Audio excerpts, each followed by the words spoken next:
안녕하세요. 저는 지방에서 남편과 같이 둘이 사는 50대 후반 미용실 원장입니다. 제가 운영하는 미용실은 동네에 있는 작은 미용실인데요. 수익이 완전한 목적은 아니고 그냥 동네 사랑받는 느낌이에요. 주민들하고 모여서 사는 얘기, 자식 얘기를 하면 시간 가는 줄 모른답니다. 그러면서 얘기거리가 떨어지면 같이 유튜브로 사연을 틀어놓고 담소도 나누고 하죠.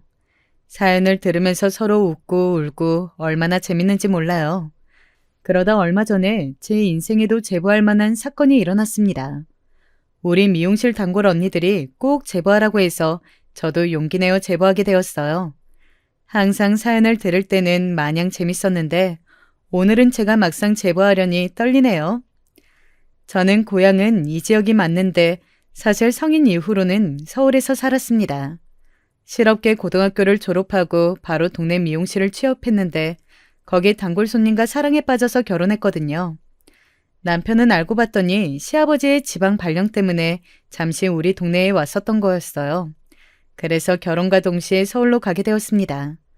그때 저는 말수가 적은 남편을 보고 진중하다고 착각해서 결혼했는데 그때는 이 사람의 성격이 오히려 답답할 줄은 꿈에도 몰랐어요. 그리고 대한민국의 며느리라면 시집살이를 한 번쯤은 다 당해보셨을 텐데요. 우리 시어머니도 만만치 않았답니다. 예, 너는 지금 잠이 오니? 빨리 일어나서 시아버지랑 남편 아침밥을 차려야지. 어떻게 된 게 기본을 몰라? 너 이런 식으로 행동하면 너희 집안 전체가 욕먹어. 아, 빨리 일어나. 나는 말이야. 처음에 시집 왔을 때 시댁 식구들이 무서워서 고개도 못 들었어. 넌 운 좋은 줄 알아? 저는 결혼하고 시댁에 들어가서 신혼을 시작했어요. 그래서 시어머니와 종일 같이 있었는데 시어머니는 제가 밖에서 일하는 것을 싫어하셨습니다. 멀쩡히 미용실에서 일할 수 있는데 결혼하고 몇 년은 시댁에 콕 박혀서 집안일만 해야 했죠. 아유, 너는 집에서 이런 것도 안 배웠니? 먼지가 내 눈에 보일 정도면 얼마나 많은 거야? 너, 아까 내가 바닥 걸레질하라고 했는데 안 했지? 어? 아, 지금 하려고 했어요. 아까 아침 만들고 설거지하느라 바빠서요. 지금 할게요. 잠시만요. 내가 시키기 전에 알아서 해야 할 거 아니야. 너는 내가 왜 이렇게 굼뜨니?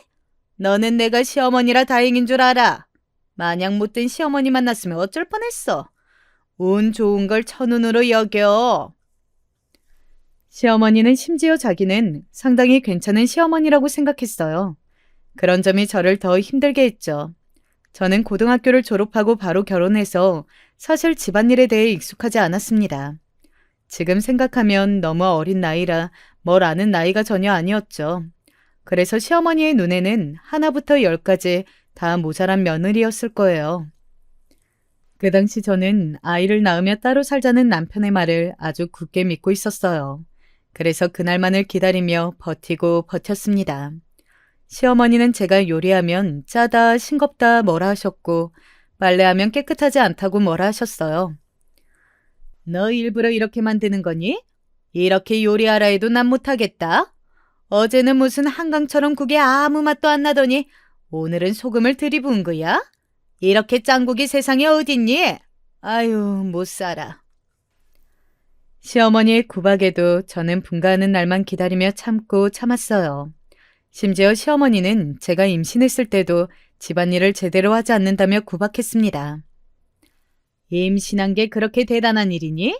나는 네 남편 임신했을 때 너처럼 안 그랬어. 나는 말이야, 새벽 4시에 일어나서 시댁 식구들 아침밥 차린 사람이야. 여자라면 누구나 다 아는 임신이 뭐가 그렇게 대단한 일이라고 그렇게 게을러? 지금 생각하면 그때 왜 참았는지 모르겠어요. 너무 제 나이가 어려서 그때는 시어머니의 말을 거역하면 아주 큰일이 나는 줄 알았답니다. 다만 속으로는 만약 내가 며느리가 생긴다면 절대 시어머니처럼 대하지 않아야겠다 다짐했죠. 적어도 저렇게 미운 말만 골라서 하는 시어머니는 되지 않으려고 했어요. 그리고 마침내 아이가 태어났습니다. 워낙 남아선호 사상이 심한 시절이라 속으로 걱정했는데 다행히 첫 아이는 아들이었어요. 시아버지의 반응도 좋았고 저는 내심 속으로 이제 분가할 수 있으려나 생각했습니다. 하지만 그건 제 오산이었습니다. 아이를 낳고 분가는커녕 오히려 제 불행만 심해졌어요. 왜냐하면 장남이 태어나고 바로 시아버지가 돌아가셨습니다. 사실 시아버지는 말수가 정말 적으셔서 저랑 대화를 길게 나눈 적이 없으세요. 그래도 시어머니처럼 저를 괴롭히거나 그러지도 않으셨죠. 친밀한 관계가 아니었어도 돌아가시니 제 마음도 좋지는 않았습니다. 하지만 제일 괴로웠던 것은 시어머니였어요. 시어머니는 시아버지가 돌아가시자 남편에 대한 집착이 더 심해졌습니다. 원래도 외동아들이라 남편에 대한 사랑이 심했던 시어머니였는데 시아버지가 없으니 그 집착은 날이 갈수록 심해졌어요. 심지어 제 아들인 손자한테까지 집착해서 엄마인 저를 험담하기도 했죠. 재영아, 네 엄마는 네가 추워서 얼어 죽어도 눈 하나 깜짝 안 할 것 같아. 아유, 아이 춥게 이렇게 다 벗겨놓으면 어떡해? 그치? 아유, 내 새끼. 우리 아들 닮아서 너무 예쁘네. 할머니가 옷 입혀줄게요. 어머니, 재영이 태열 때문에 일부러 벗긴 거예요. 아이들은 너무 덥게 입히면 오히려 건강에 좋지 않아요. 병원에서도 그렇게 말했어요. 지금 네가 날 가르치는 거야? 네 남편은 내가 이렇게 키웠는데 전혀 문제 없었어.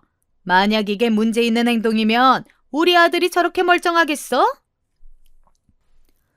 시어머니는 육아 방식에 대해서도 사사건건 트집을 잡으셨어요. 그럴 때마다 저는 남편에게 분가 얘기를 꺼냈는데 남편의 반응은 좋지 않았습니다.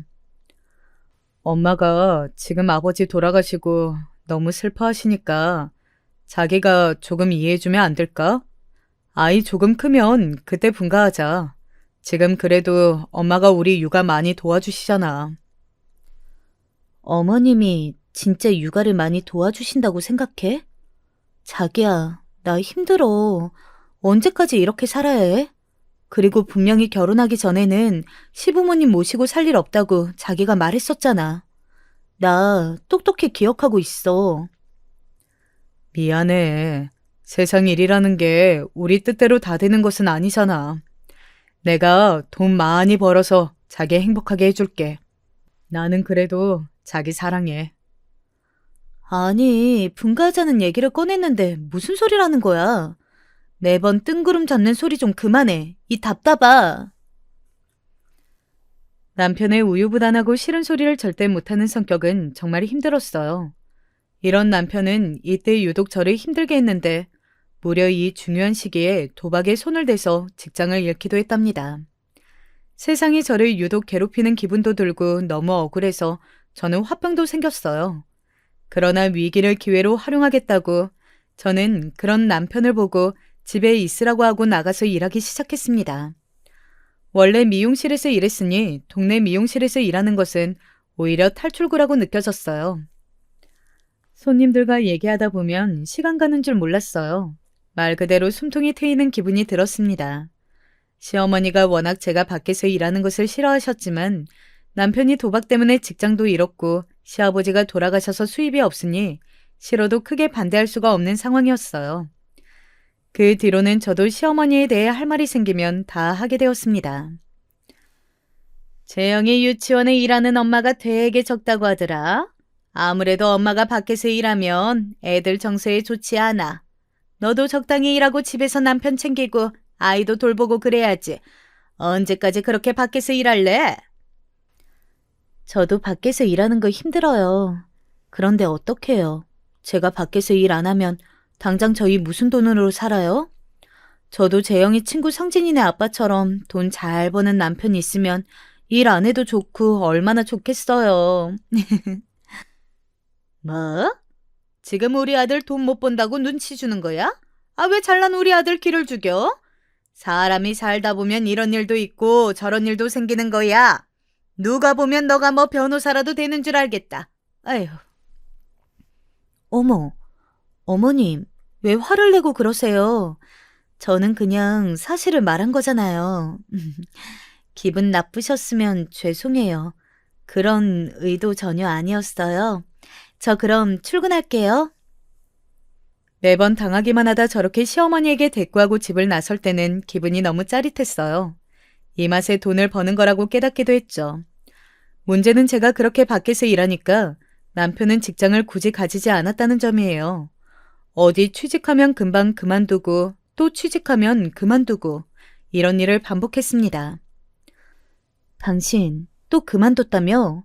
내가 왜 당신 회사 그만둔 것을 당신도 아니고 어머님도 아니고 미용실 손님한테 들어야 해?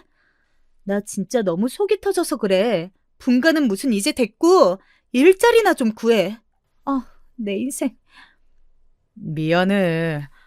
그래도 내가 재영이 유치원 학부모 설명회나 상담은 열심히 다니고 있어. 자기야, 내가 집안일도 더 열심히 할게. 남편은 능력은 없어도 사람 하나는 착했어요. 제가 아무리 뭐라 해도 발끈하거나 그런 모습은 없었죠. 만약 저한테 도리어 뭐라 하는 성격이었으면 저는 저때 이혼했을 거예요. 또 조용하고 세심한 성격이라 육아도 많이 도와주었죠. 그런 남편의 모습에 저는 딸도 한 명 더 낳아서 아이들이 2명이나 생기게 되었습니다. 우리 집은 아내가 밖에 나가 일하고 남편은 집에서 집안일을 하는 그런 모습이었죠. 지금은 이런 집이 많다고 하던데 사실 저 시절엔 그게 흔하지는 않았어요. 그래서 시어머니는 자격지심에 저한테 뭐라 하기도 했는데 돈 버는 사람이 저니까 예전처럼 당하고만 있지 않았죠. 아무튼 그렇게 제가 실질적인 가장이 되어 사는 도중 갑자기 어느 날 원장님이 저를 부르셨어요. 지영아, 아내가 이제 건강이 좋지 않아서 미용실을 닫으려고 해. 그래서 그런데 아예 미용실 영업을 종료하기보단 네가 원장 자리를 이어서 운영하는 거는 어떠니? 그래도 우리 미용실이 단골이 많아서 매출도 좋잖아. 지영이 너 덕분에 우리 미용실이 단골이 확 늘기도 해서 고맙기도 하고. 어머, 원장님.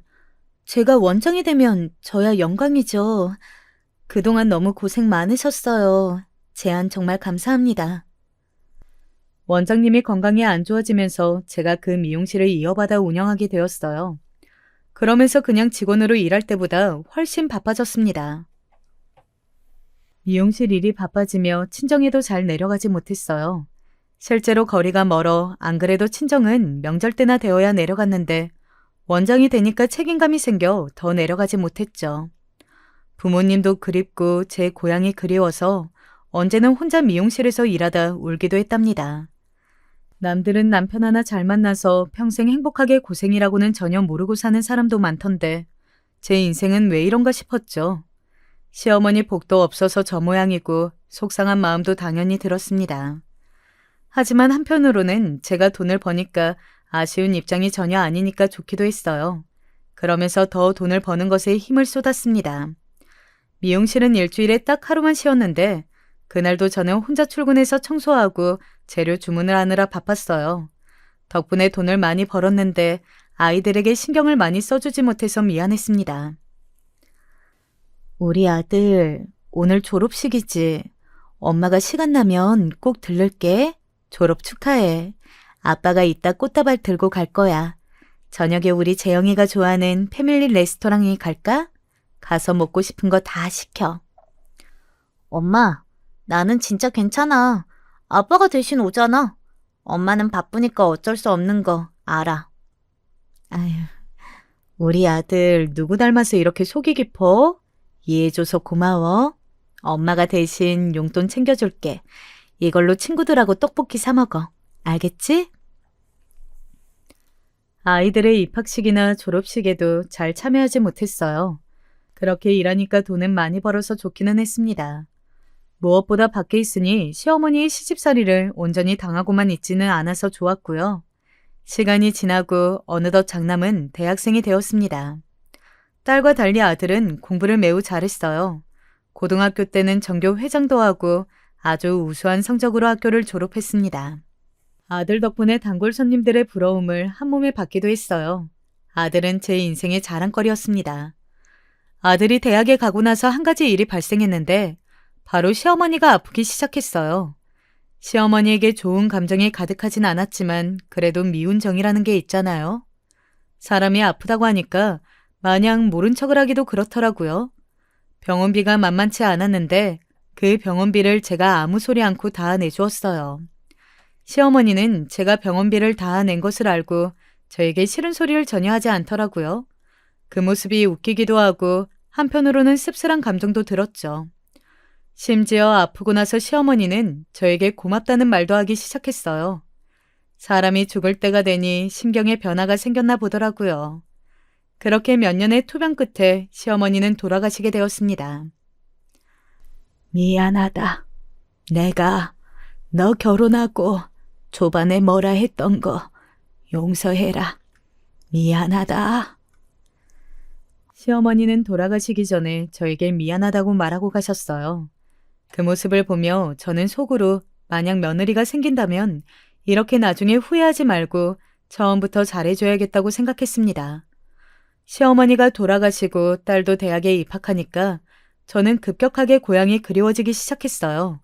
그동안 혼자 밖에서 일하며 돈 버느라 바빠 친정 부모님의 얼굴을 제대로 본 적이 없었거든요. 시어머니가 돌아가신 후로 부모님께 더 잘해야겠다고 생각하기도 했고요. 그래서 남편에게 진지하게 고향에 내려가고 싶다고 했더니 남편은 특유의 성격답게 그러자고 하더라고요. 뭐라고? 어머어머, 이게 무슨 반가운 소리야. 그럼 최서방하고 같이 내려오는 거야? 아예 내려온다고? 아이고, 살다 보니까 이런 일도 생기네. 엄마랑 아빠는 너무 좋지. 우리 딸 얼굴 보는 게 무슨 연예인 보는 것처럼 힘들었는데. 아니, 근데 그러면 애들은 서울 집은 어떻게? 서울에 있는 이 집은 그대로 두고 남편하고 내려가서 새로 집 얻어야지. 애들이 대학생이라 이 집을 팔면 애들이 잘 곳이 없어. 여기 생활 정리하고 전화 또 할게.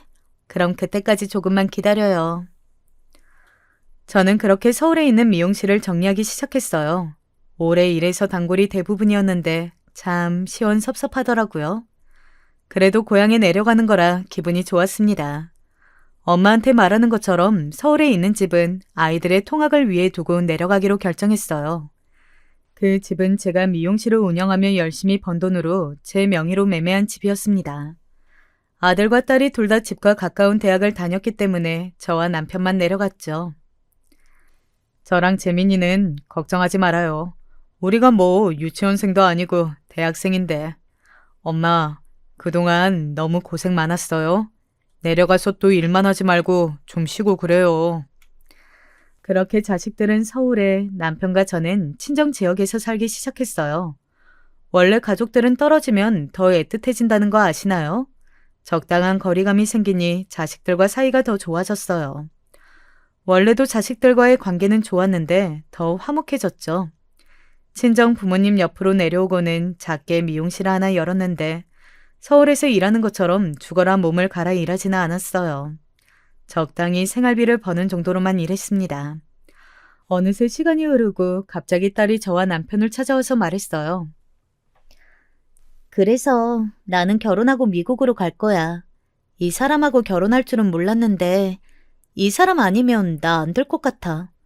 케빈이 박사과정을 미국에서 해야 하니까 거기서 나도 대학원 다니고 졸업하면 아예 자리 잡을래.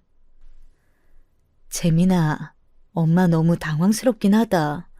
우리 딸이 어린 나이에 결혼하는 것도 당황스러운데 사위가 미국인? 아휴, 그래, 뭐 너가 좋으면 좋은 거지. 그렇긴 한데 여보, 당신도 뭐 말이라도 해봐요. 본인들이 좋다는데 뭘 어째. 그래, 딸아, 축하한다. 이 양반아, 그게 끝이야? 애지중지 키운 딸이 미국 가서 아예 자리 잡고 산다는데 말이 그게 다야? 아휴. 엄마, 왜 그래? 아빠 성격 엄마도 알면서. 어쨌든 그럼 다음에 올 때는 케빈도 데리고 올게요.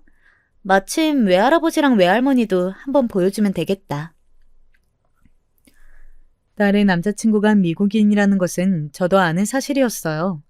근데 그 미국인과 미국에서 결혼해서 살 거라는 것은 사실 상상하지 않았거든요.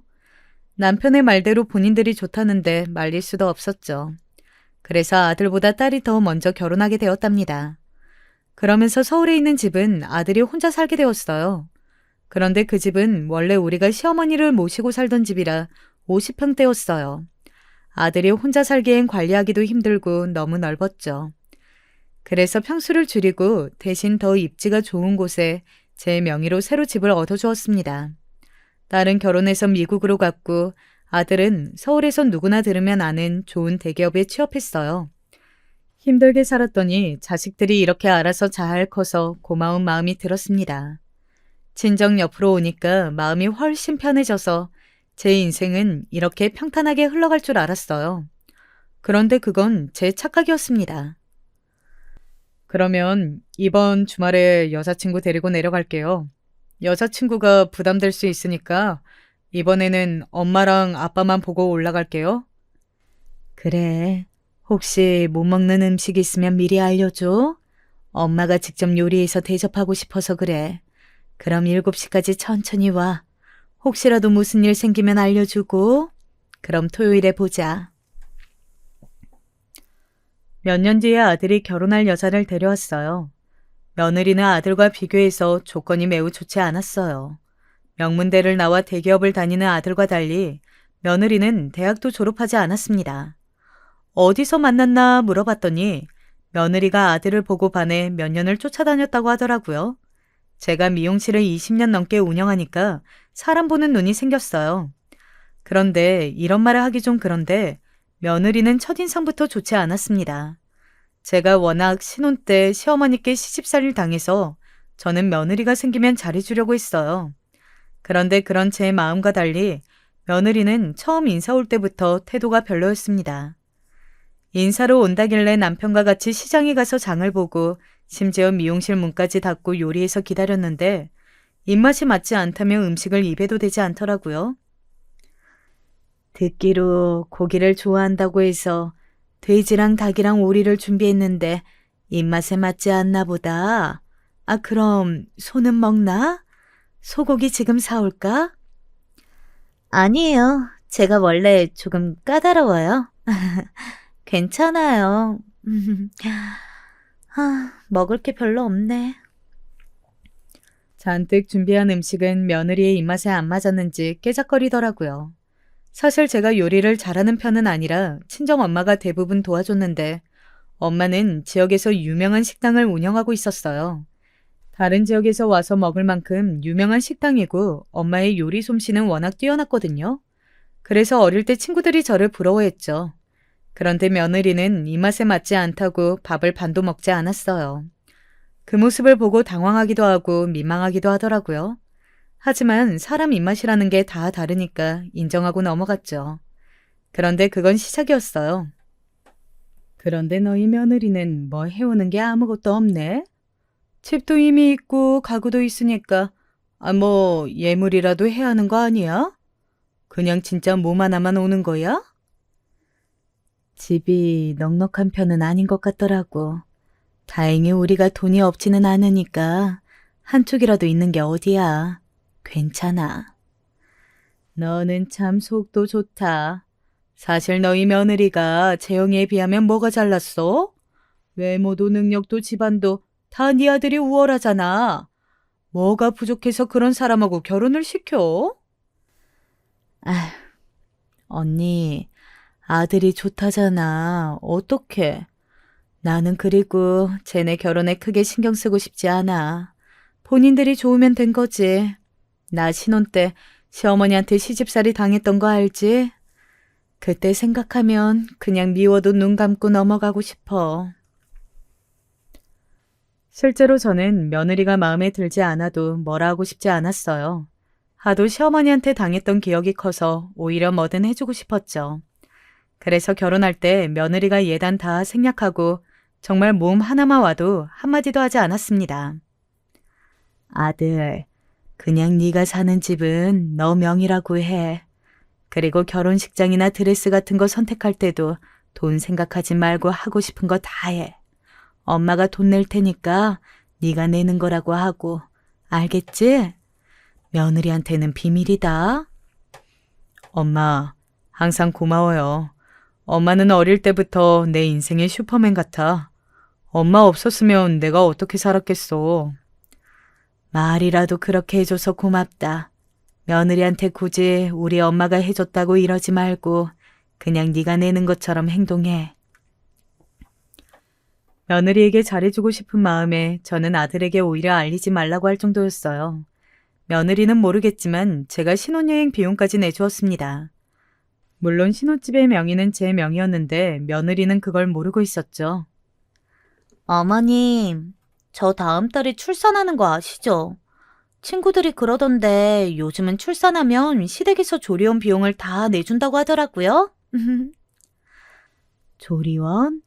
안 그래도 내가 알아봤는데 여기 어떠니? 만약 마음에 안 들면 아가 네가 원하는 곳 가도 된다. 조리원은 당연히 우리가 내줘야지. 걱정하지 말고 원하는 곳으로 가렴. 어머, 정말요? 너무 감사해요. 저 그럼 여기 가고 싶어요. 연예인들이 가는 고급 조리원이라는데 마사지도 그렇고 요가 같은 프로그램이 잘 되어 있더라고요. 며느리가 임신하고 출산할 때도 저는 최대한 지원을 많이 해주었어요. 조리원도 연예인들이 다니는 청담동에 있는 고급 조리원을 결제했고 출산 선물로 아주 유명한 유모차도 사고 며느리를 위해 명품 가방까지 사주었습니다. 어머님, 혹시 이번 주말에도 올라오실 수 있으세요? 저희 친정 부모님은 워낙 바쁘셔서 아기를 봐줄 수가 없으세요. 오랜만에 하는 동창회라 꼭 나가고 싶은데. 그래, 알겠다. 내가 올라가서 아이 돌볼 테니까 너는 볼일 보렴. 필요한 거는 없니? 심지어 저는 며느리가 부탁하면 서울까지 가서 아이를 돌봐주기도 했습니다. 물론 돈은 따로 받지 않았어요. 싫은 소리도 하지 않고 며느리가 해달라는 것은 다 해주었습니다. 무릎도 안 좋은데 서울까지 가서 아이를 돌보는 거야? 용돈은 받고 있는 거지? 괜찮아. 내가 좋아서 하는 거야. 언니도 손자 있어서 알잖아. 보기만 해도 예뻐. 예쁘긴 해도 아이 보는 게 얼마나 힘든데. 요즘 황혼 육아 때문에 문제가 많던데 가까이에 있을 줄은 몰랐네. 네가 항상 우선이 되어야 해. 며느리한테 너무 잘해주지 마. 그러다 그거 나중에 버릇된다. 아니 이미 며느리한테 너는 호구가 되고도 남았지. 주변에서 오히려 며느리를 뭐라 할 정도였죠. 그래도 저는 괜찮았어요. 이렇게라도 제가 며느리에게 도움이 된다면 좋았죠. 아들이 워낙 일이 바쁘니까 저라도 며느리를 챙기고 싶었거든요. 그 과정에서 며느리는 나중에 본인이 힘들다며 아이를 아예 남편과 제가 사는 집에 맡기고 놀러 다니기도 했습니다. 남편은 원래 싫은 소리를 못하는 성격이고 저도 꾹 참고 받아주니 나중에는 며느리의 행동이 선을 넘기 시작했어요. 어머니, 요즘 영어가 많이 중요하잖아요. 마침 아가씨가 미국에 있으니까 우리 지원이 미국에 보내고 싶은데 어떻게 안 될까요? 초등학교를 미국에서 나오면 어릴 때 가는 거라 평생 영어로 먹고 살 수 있다고 하더라고요. 아예 지원이를 미국에 보낸다고? 그럼 너랑 아들은 한국에 남고? 네, 아가씨가 미국에 있으니까 괜찮지 않을까요? 지원이 유치원 선생님이 지원이 영어에 재능이 있다고 하더라고요. 재능 있는데 한국에서 키우는 것도 아이한테 못할 짓 같아서요. 어머님이 말씀 잘 해주세요. 심지어 며느리는 손자를 미국에 보내고 싶어 했어요. 사실 해외에 가족이 있는 분들은 아실 텐데 오히려 가까울수록 이런 부탁을 하기가 조심스러워요. 며느리의 부탁에 딸에게 얘기를 꺼냈는데 딸은 달가워하지 않았습니다. 그도 당연한 것이 딸과 사위는 미국에서 박사과정을 밟고 있었고 일부러 자식도 안 가지고 있었거든요. 그런데 조카가 와서 같이 생활하면 누가 좋아하겠어요. 대신 엄마가 너희 생활비는 부족하지 않게 챙겨줄게. 그러니까 돈 걱정은 하지 말고 네가 원하는 거 다 먹고 가지면서 살아. 이걸로 새언니나 오빠한테 뭐라 하지 말고, 응? 엄마, 엄마 부탁이니까 그렇게 하긴 할게. 그런데 새언니도 참 너무하긴 해. 뭐라 할 생각은 없는데 엄마가 처음으로 나한테 부탁하는 거라 들어주긴 할 건데 어떻게 자기 어린 자식을 이렇게 무책임하게 다른 나라에 혼자 보내? 애 생각은 안 한대?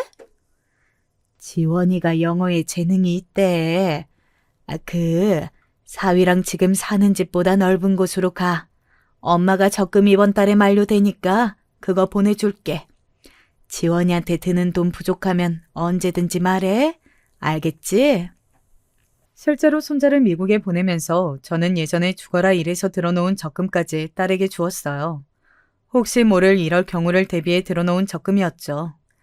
결국 며느리가 원하는 대로 손자를 미국까지 보낼 정도로 저는 며느리가 원하는 것을 다 들어주었습니다. 이런 행동은 시어머니처럼 행동하지 말아야겠다는 마음과 동시에 워낙 자식들을 키우며 제가 바빴잖아요. 그래서 그때 들었던 미안한 마음을 만회하고 싶은 마음도 있었어요.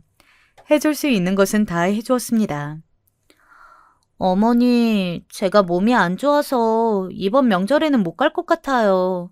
남편도 바쁜 것 같고. 이번에는 서울에서 조금 쉴게요. 아, 그러니? 알겠다. 힘들면 집에서 푹 쉬고 시간 나면 내려오렴. 건강 잘 챙기고. 그래. 며느리는 심지어 얼굴도 잘 비추지 않았어요. 저처럼 일하느라 못 가는 상황도 아니었으니 저도 사람인지라 서운한 마음이 들었습니다. 하지만 저때까지는 절대 티를 내지 않았죠. 그러다 사건이 발생하게 되었어요. 바로 그 사건이 오늘 제가 제보한 사연의 핵심입니다. 제가 미용 일을 하느라 종일 서 있어서 무릎이 안 좋은 상태였어요. 그만큼 돈은 많이 벌었지만 고질병으로 어깨도 안 좋고 몸이 성할 곳이 없었습니다. 그러다 어느 날 도저히 서 있을 수가 없을 정도로 무릎이 아프더라고요. 동네에 있는 정형외과와 한의원을 가도 큰 대학병원을 가라는 말을 할 정도로 무릎이 많이 상한 상태였습니다. 남편과 같이 서울에 가서 검사했더니 수술을 하라고 하더라고요. 수술하고 바로 움직이시면 안 돼요. 서울에 아는 분 없으세요? 수술하고 바로 지방에 내려가는 것보다 경과도 지켜봐야 하고 한 달은 머무르셔야 해요. 수술이 한번 끝나는 것도 아니라 거처를 알아보시고 오시는 게 좋을 겁니다. 의사는 서울에서 머무는 것을 추천하더라고요. 무릎이 평생 안 좋기도 했고 이번 시기를 놓치면 어쩌면 못 걸을 수도 있다는 말에 저는 수술을 결정했습니다. 엄마, 그러면 우리 집에서 지내요. 어차피 지원이도 미국에 갔고 저랑 아내만 집에 있잖아요. 저도 일하느라 바쁘고 집에서 편하게 지내면서 수술 받으세요. 제가 아내한테 따로 말할게요. 그래도 되겠니? 그럼 나야 너무 고맙지. 엄마가 이제까지 우리한테 해준 게 얼만데요. 당연히 이 정도는 해드려야죠. 그동안 오히려 받기만 해서 죄송했어요. 걱정하지 말고 편하게 머무르다 가세요. 아들은 제가 무릎 수술을 해야 한다고 하니 본인 집에 머무르라고 했어요. 처음엔 저도 거절하려고 했는데 그래도 서울까지 와서 수술을 받을 건데 한 명이라도 아는 사람이 있으면 좋으니 아들의 집으로 가게 되었어요. 남편은 지방에 있고 저는 아들의 집으로 갔는데 며느리의 표정이 좋지 않더라고요. 사실 제가 며느리한테 그동안 베푼 게 하도 많아 저도 어느 정도 기대를 했는데 며느리는 대놓고 싫은 티를 내서 민망했습니다. 내가 크게 거슬르게 하지는 않을 거야. 어차피 병원하고 가까워서 혼자 택시 타고 다닐 거고, 그러니 나를 챙길 거나 그러지는 않아도 돼. 아, 네. 어머니, 그런데 지켜야 하실 것이 조금 있으세요. 일단 저는 화장실 더럽게 쓰는 거 정말 못 참아요. 또 부엌은 웬만하면 들어오지 않으셨으면 좋겠어요. 그리고 남편하고 제가 잘 때는 웬만하면 조용히 해주세요. 부탁드려요. 며느리의 말에 사실 굉장히 당황했어요. 사실 이 집은 제 명의라 제 집이잖아요. 물론 며느리는 그 사실을 모르고 있었지만 설령 제 명의가 아니더라도 시어머니한테 저렇게 대할 수가 있나 싶었죠. 제가 그동안 시집살이 했으면 몰라 그것도 아니었습니다. 해줄 수 있는 것은 다 해주고 손자까지 제 돈으로 미국 유학을 보내주었는데 이렇게 나오니 섭섭한 마음이 들었습니다. 그래서 며느리와 저의 매우 어색한 동거가 시작되었어요. 저도 예전처럼 며느리에게 다 맞춰주지 않고 살갑게 대하지 않으니 며느리도 적잖이 당황한 눈치였습니다. 어머님, 이번 주말에 저희 친정 부모님이 오시기로 했어요. 혹시 주말에 집에 계실 거예요? 그럼 내가 어딜 가니? 안 그래도 무릎이 안 좋아서 여기 있는 건데 나보고 어디 나가라는 말이야? 저는 나가라고 한 적 없는데요. 그냥 집에 계실 거냐고 물어본 건데요. 친정 부모님이 집에 오시면 어머님도 불편하니까 미리 물어본 건데 왜 그렇게 반응하세요? 진짜 궁금해서 물어본 게 아니고 은근히 나가라고 눈치 주는 거 아니었니? 내가 오해했으면 미안하다. 그런데 내가 병원에서도 최대한 이번 달에는 조심하라고 해서 어디 나갈 수가 없어. 그럼 제가 나가야죠. 알겠어요. 며느리와 저는 날이 갈수록 냉랭한 분위기가 지속되었어요. 아들은 워낙 바빠 집에 오면 자기 바빴는데 차라리 아들과 둘이 있으면 마음이 편했습니다. 속으로 며느리가 얄밉게 행동할 때마다 저도 사람인지라 이 집은 내 집이고 돈도 내 아들이 벌어오는 돈이라는 생각이 들었죠. 하지만 굳이 이런 생각을 입 밖으로 내지는 않았습니다. 엄마, 아니, 지원이가 적응을 잘 못하는 것 같아. 사실 남편이랑 나랑 둘이 우리 몸 건사하기도 힘든데 지원이 때문에 신경 쓰이는 게 조금 부담이 되는 것은 사실이거든. 그래? 그럼 내가 며느리한테 말해볼게. 안 그래도 너랑 사위한테는 고맙고 미안한 마음밖에 없다. 설상가상으로 미국에 간 손자는 적응하지 못하고 있었어요. 그도 그럴 것이 어린 나이에 혼자 부모 없이 다른 나라에 가서 사는 게 쉬운 일은 아니잖아요. 그래서 며느리에게 조심스럽게 얘기를 꺼냈더니 매우 예민하게 반응하더라고요. 한 번에 적응을 잘하는 게 더 어렵죠. 그냥 아가씨가 우리 지원이 한국으로 보내고 싶어서 그러는 거 아니에요? 지원이가 저랑 얘기할 때는 적응 잘하는 것처럼 얘기하던데요? 아무래도 엄마한테 직접적으로 말하기는 힘들 수도 있지. 아이가 혼자 미국에서 엄마 없이 생활하는 게 쉬운 일은 아니잖니. 혼자 힘들어할 수도 있단다. 그러면 지원이 다시 한국으로 부르자는 말씀이세요? 그럴 거면 처음부터 미국에 보내라고 하지 말지 그러셨어요. 겨우 가서 적응하려고 하니까 다시 데리고 오고 아이 정서에도 좋지 않아요. 일부러 그러는 게 아니고 지원이 때문에 딸하고 사위가 불편하니까. 아휴, 알겠다. 며느리가 너무 예민하게 반응해서 결국 손자는 미국에 그대로 머무르게 되었습니다. 이 사건 이후로 며느리는 더 저에게 쌀쌀맞게 대하기 시작했어요. 그러다 사건이 하나 발생했는데 제가 무릎 수술을 무사히 마치고 집에 내려갈 준비를 할 때였어요. 마침 수술이 경과가 좋아 약속한 한 달이 지나자 바로 내려가도 될 정도로 상태가 좋은 편이었죠. 남편에게 사실을 알리고 집에 갈 생각에 기분이 좋았는데 며느리가 어느 날 아침에 저를 거실로 부르더니 기가 막힌 얘기를 하기 시작했습니다. 어머니, 이번 주말에 내려가시죠? 그동안 고생하셨어요. 이거는 어머니가 우리 집에 한 달간 계실 동안 쓰셨던 내역이에요. 간병비랑 생활비, 기타 등등 다 합쳐서 저한테 1,000만 원 주시면 돼요. 뭐? 이게 뭐니? 설명을 자세히 해봐. 지금 나한테 1,000만 원을 너한테 주라는 말이야? 제가 그동안 어머니 집에 계실 때 청소랑 빨래도 배로 하고 요리도 더 하고 쓴 시간과 돈을 계산해봤어요. 그랬더니 이 정도 나오더라고요. 사실 돈이 더 들었을 텐데 그래도 어머님이니까 1,000만 원으로 계산할게요. 순간 저는 피가 식는 기분이 들었습니다. 그동안 며느리가 아들과 결혼하고 제가 며느리에게 선물을 준 돈만 해도 1,000만 원보다 훨씬 많은 돈이 들어갔거든요. 당장 며느리가 사는 이 집만 해도 제 명이었죠. 이 밖에도 며느리 생일이라고 주었던 명품 가방이나 각종 용돈, 그리고 손자의 유학비까지 생각하니 괘씸해서 열이 오르기 시작했습니다. 사람이 참으니까 호구로 봐도 너무 심한 호구로 보더라고요. 이게 진짜 참으니까 내가 호구로 보여? 1,000만 원? 내가 그동안 너한테 준 돈이 얼만데 이걸 나한테 요구해? 네가 지금 제정신이니? 제정신 맞고요.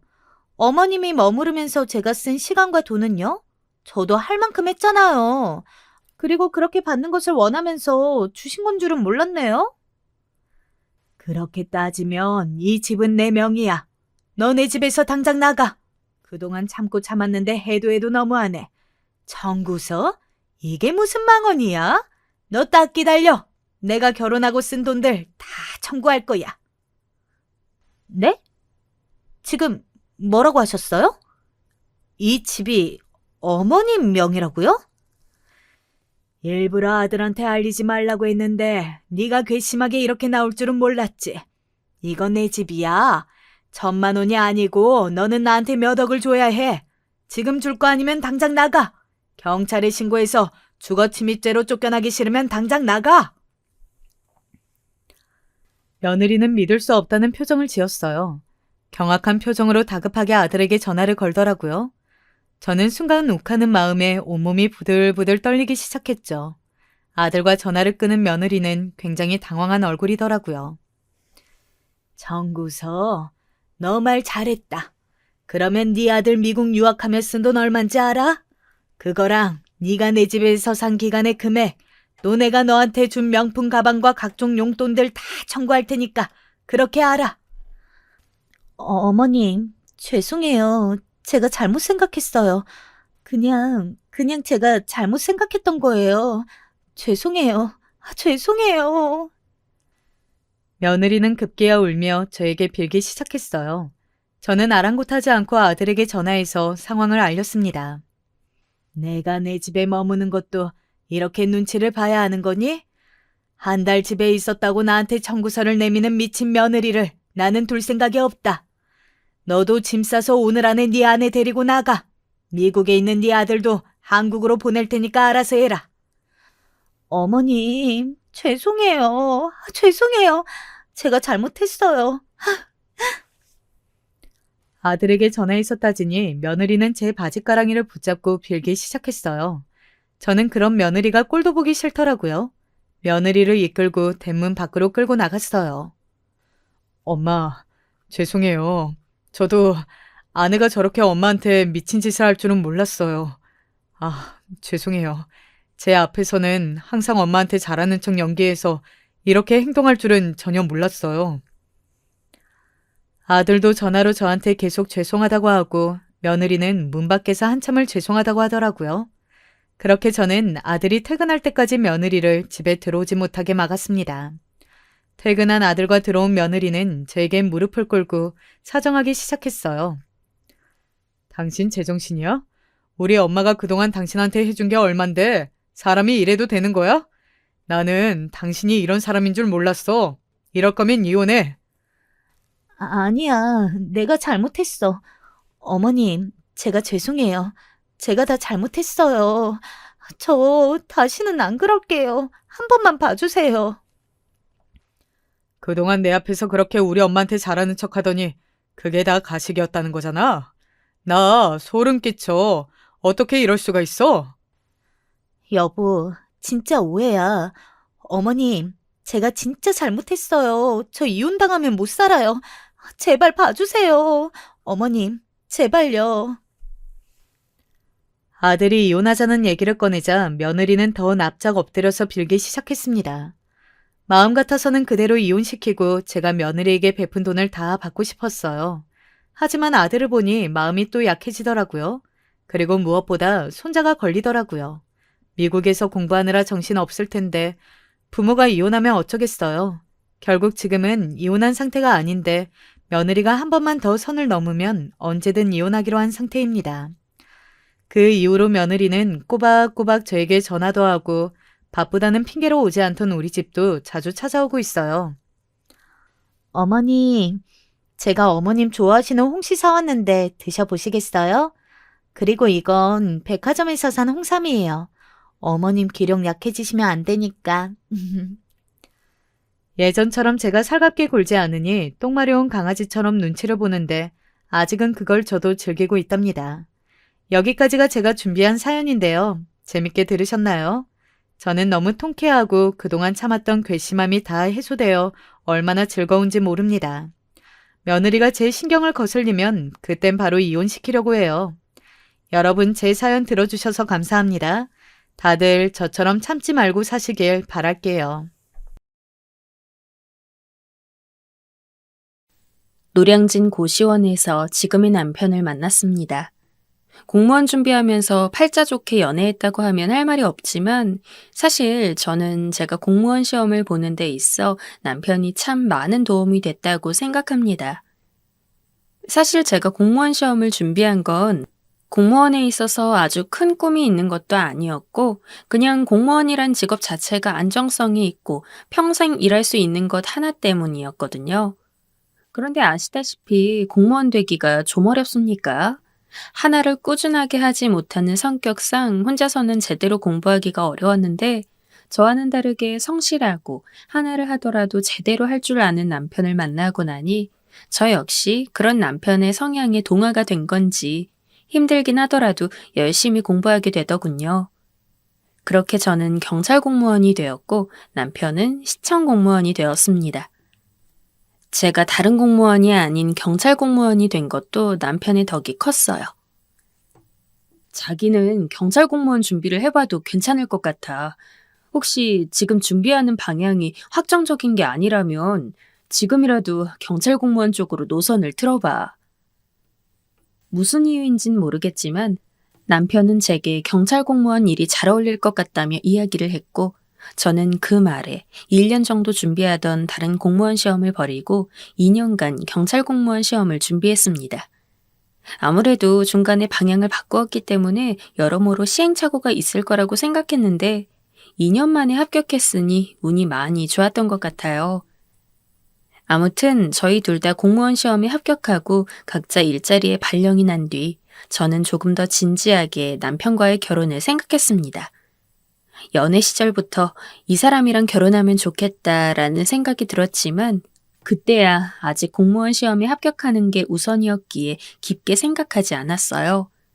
막상 남편의 도움을 받아 경찰 공무원이 되고 나니까 결혼에 대한 생각은 더욱 강해졌죠.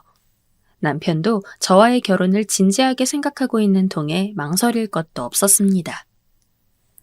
나 당신 부모님한테 인사드리러 갈래. 나중에 결혼하면 시어머니, 시아버지 되실 분들인데 미리 눈도장 찍어두면 좋잖아. 언제 가면 좋을까? 남편이 늦지 않게 미리 집에 이야기한 덕에 저는 바로 그 다음 주에 예비 시댁에 인사를 드리러 갈 수 있었어요. 집은 그리 크지 않았지만 아늑했고 시어머니는 어쩐지 기운도 없어 보이고 소심한 인상이긴 하셨지만 그래도 다정하게 저를 맞아주셨어요. 그때까지만 해도 저는 시댁에 굉장히 좋은 이미지를 갖고 있었죠. 특히 시어머니가 제가 온다는 이야기에 남편한테 예비 며느리는 어떤 음식을 좋아하니? 라고 물으며 한상 가득 제가 좋아하는 음식들만 차려주었기에 더 그랬습니다. 하도 시월드 이야기를 많이 들어서 내심 남편은 좋은 사람이지만 시어머니가 별로면 어쩌나 하는 고민도 있었는데 그런 생각을 괜히 했단 생각이 들 정도로 시어머니는 정말 괜찮으신 분이었어요. 하지만 시댁에 유일한 오점이 있었죠. 바로 시아버지였습니다. 정말 그런 분이 아직까지도 대한민국에 존재하다니. 아직도 그때의 기억이 생생합니다. 하여간 요즘 사회는 뭐가 잘못됐다니까? 여자랑 남자랑 한 상에서 같이 밥을 먹다니. 나 때는 그런 거 꿈도 못 꿨는데 말이야. 시아버지는 가부장적인 사상의 끝판왕이었어요.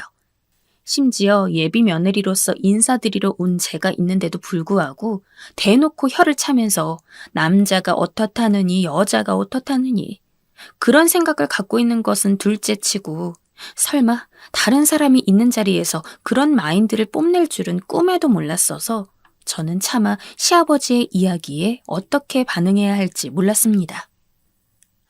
진짜 아버지 또 그러시네. 내가 그런 이야기 하지 말라 그랬잖아요. 예비 며느리가 왔는데 그런 이야기 하고 싶으세요, 아버지? 예전은 예전이고 지금은 지금이에요. 아버지 때랑은 사정이 많이 달라졌다고요. 세상이 얼마나 변했는데요. 그나마 남편이 강하게 이야기해줘서 아무 말 안 하고 있었지. 솔직히 그때 시아버지의 행태는 정말 눈 뜨고 곱게 봐줄 수가 없는 정도였어요. 진짜 사소한 것부터 큰 것까지 하나하나 다 시어머니만 부려먹는데 남편이 시아버지를 말리고 시어머님을 돕는 것도 한두 번이지. 시아버지는 남편이 뭐라고 하든 그걸 받아들일 생각이 없어 보였습니다. 원래 그 나이 때의 노인분들이 가부장적인 건 잘 알거든요. 솔직히 저희 아버지도 가정적이고 다정하냐고 물으면 그건 아니었으니까요. 그런데 그렇다고 할지라도 시아버지만큼 심한 사람은 처음 봤습니다. 남편 말대로 시대가 달라진 지가 어느 때인데 아직까지도 저런 마음으로 여자 남자를 나누다니. 어머니는 원래부터 저렇게 아버님 말에 아무 말씀도 못 하셨어? 솔직히 오늘 좀 깜짝 놀랐어. 아니, 어머니도 어머니지만 아버님이 너무 어머님한테 심한 거 아닌가 싶네. 에휴, 오늘 봐서 알겠지만 아버지가 원래 저렇게 고집이 세. 그나마 내가 어른이 된 뒤부터 아버지가 어머니한테 나쁘게 굴 때마다 뭐라고 해서 좀 나아진 거야. 나 어렸을 땐 진짜 더 심했거든. 아버지가 저렇게 이야기해도 어머닌 한 번도 아버지한테 뭐라고 한 적이 없어. 정확히는 뭐라고 하고 싶어도 못하신 거겠지만. 남편과의 결혼에 있어서 한 번 망설인 적이 있다면 바로 시아버지를 처음 본 그날일 겁니다. 아무리 신혼집을 차려서 남편과 단둘이 산다고 하더라도 원래 결혼이라는 것은 집안과 집안의 결합이지 않습니까? 예비 며느리 올 때도 저렇게 제가 있든 없든 신경도 쓰지 않는데 제가 남편과 결혼하고 나서는 사실상 어머님을 대하듯 저를 대할까봐 그게 너무나 걱정이 됐어요. 당장은 아니더라도 언젠가 변할 수 있는 게 사람이니까 말입니다. 하지만 막상 결혼하고 나니까 시댁을 갈 일도 시댁 식구들을 볼 일도 거의 없더라고요. 시어머니는 시집살이를 시키는 타입도 아니었고 시아버지는 애초에 저한테 관심이 없었어요. 덕분에 저는 명절날이나 시부모님 생신이 아니면 굳이 시댁에 가지 않아도 됐죠. 사실 저는 남편이 저희 가족한테 너무 헌신하는 것도 그리 좋아하진 않았습니다. 저는 그냥 딱 서로만을 생각하길 바랐거든요. 각자 부모님은 자기가 알아서 챙기고 그렇게 자유로운 결혼 생활을 원했던 제게 남편과의 결혼은 정말 딱 맞았습니다. 그렇게 10년을 넘게 부부로 살면서 저희는 아이도 낳고 그럭저럭 즐겁게 지내고 있었어요. 그런데 어느 날 정말 오랜만에 시어머니에게 연락이 왔습니다. 시어머니는 괜히 며느리한테 전화를 하면 며느리가 부담된다고 할 말이 있으면 전부 남편에게 전하는 분이십니다. 그래서 결혼 생활을 10년 하면서도 시어머니와 따로 연락을 한 적은 손에 꼽았는데 이렇게 갑작스럽게 저한테 개인적으로 연락을 주실 줄은 몰랐죠. 시아버지는 좋아하지 않았지만 시어머니는 좋아했기에 저는 반가운 목소리로 시어머니에게 말을 걸었습니다. 하지만 막상 전화를 건 시어머니는 목소리가 영 좋지 않았죠. 어디 아프신 건가 싶어서 걱정을 하는데 시어머니가 제게 이야기를 했습니다. 아가, 혹시 시간 되니? 나랑 오늘 식사 한 끼 하지 않을래? 시어머니가 저에게 따로 전화를 건 것도 엄청 신기한 일이었지만 전화를 해서는 밥을 먹자고 제의한 것은 난생 처음이었습니다. 얼떨떨한 마음이 들긴 했지만 뭔가 중요하게 할 이야기라도 있으신가 보다 싶어서 알겠다고 하고 바로 준비를 한 채 시어머니가 계신 곳으로 갔습니다. 어머니는 먼저 근처 식당에서 자리를 잡아두고 있겠다고 했죠. 평소 시어머니가 자주 가신다고 했던 국밥집입니다. 국밥집에 들어가니 한눈에 시어머니가 보였는데 가까이 가면 갈수록 저는 말을 잃었습니다. 저에게 인사를 하는 시어머니의 얼굴이 멍투성이었던 겁니다. 진짜 거짓말 좀 보태서 멀쩡한 구석이 더 적을 정도였어요. 화장으로 가리려고 애를 썼지만 얼마나 심한지 잘 가려지지도 않았죠. 게다가 머리카락도 누구한테 머리채라도 잡힌 마냥 뽑혀있고 안색도 어디 중병에 걸린 사람처럼 초췌하기 이를 데 없었습니다. 그동안 시어머니를 보면서 화려한 모습을 본 적은 없었지만 그래도 언제나 깔끔하고 수수한 모습이셨는데 이렇게까지 망가진 몰골은 처음이었습니다. 어머니가 저를 따로 부르는 일이 낯설었기에 무슨 일이 있을 수도 있겠다 싶긴 했지만 설마 이런 얼굴로 저를 맞이하실 거라곤 생각도 못했죠. 제가 놀라서 호들갑을 떨자 시어머니는 일단 자리에 앉으라고 하더군요. 제 앞에는 시어머니가 미리 제 취향에 맞게 식혀둔 국밥이 한 그릇 나와 있었습니다. 식사를 안 해서 배가 고픈 상황이었지만 시어머니 얼굴을 보니 고픈 배도 쏙 들어갔어요. 저는 대체 무슨 일이냐고 저한테라도 이야기를 해보시라고 말씀드렸습니다. 그제서야 시어머니는 머뭇거리더니 무슨 일이 있었는지 알려주시더라고요. 시어머니를 때린 것은 바로 시아버지였습니다. 몰랐는데 시어머니를 때린 게 이번이 처음이 아니라고 하더군요. 젊을 때는 시아버지가 심심하면 시어머니를 때렸다고 했습니다. 그나마 남편이 어른이 되고 한동안은 그런 일 없이 무사히 지나갔는데 요 근래 시아버지가 심기불편한 일이라도 있었는지 폭력성이 다시 도져서는 시어머니에게 손찌검을 한 겁니다. 아버님은 어머님한테 아무리 마음에 안 드는 게 있어도 그렇지 어떻게 사람한테 폭력을 쓸 수가 있어요? 어머님은 아버님이 왜 저렇게 행동하셨는지 알고 계세요? 그냥 참고만 있으신 거예요? 요즘 세상이 어떤 세상인데. 그게 말이지. 내가 바람을 피는 것 같다고 하더구나. 맹세코 다른 남자 손 한 번 잡아본 적이 없는데. 이 동네 지인들이 많아서 아줌마, 아저씨 가리지 않고 같이 어울리면서 가끔 화투도 치고 그러는데 그런 모습을 보고 내가 바람 피는 게 아니냐면서 의심을 하더라고. 아무리 아니라고 그래도 들어먹어야 말이지. 아휴, 그래도 때리고 나면 한동안 얌전해져서 그럭저럭 버틸만은 하단다. 원래 심성은 착한 사람이거든. 이미 포기한 듯이 말하는 시어머니 말에 기가 찼습니다. 물론 시어머니는 그렇게 이야기하면서도 저의 도움이 필요했을 거예요. 제가 그걸 모르는 게 아닙니다. 다만 대체 그동안 얼마나 고생하셨으면 저렇게까지 자포자기하는 식으로 이야기를 하시는 건지 그게 너무 안타까울 뿐이었죠. 시어머니는 도움을 원하면서도 남편한테 이야기하는 것을 꺼려했습니다. 왜 그런 건지 여쭤보니까 이미 남편이 학창시절에 비슷한 사건으로 시아버지를 가만 안 놔뒀던 일이 있었다고 하더군요. 그 당시 시어머니는 남편에게 무척 고마워했지만 그것과는 별개로 남편이 시아버지에게 큰 소리를 내고 아예 연을 끊을 듯이 구는 것이 마음이 좋지 않았다고 했습니다.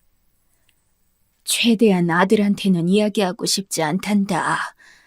하지만 그렇다고 해서 더 이상은 참고 넘어가고 싶지도 않아. 마침 네가 경찰 공무원이니까 뭐라도 잘 알까 싶어서 물어보는 거야. 이런 상황에 내가 내 남편을 고소하면 승소할 수 있을까? 아니, 승소도 승소지만 더 이상 남편이 내게 손찌검하는 일이 없도록 만들 수 있을까?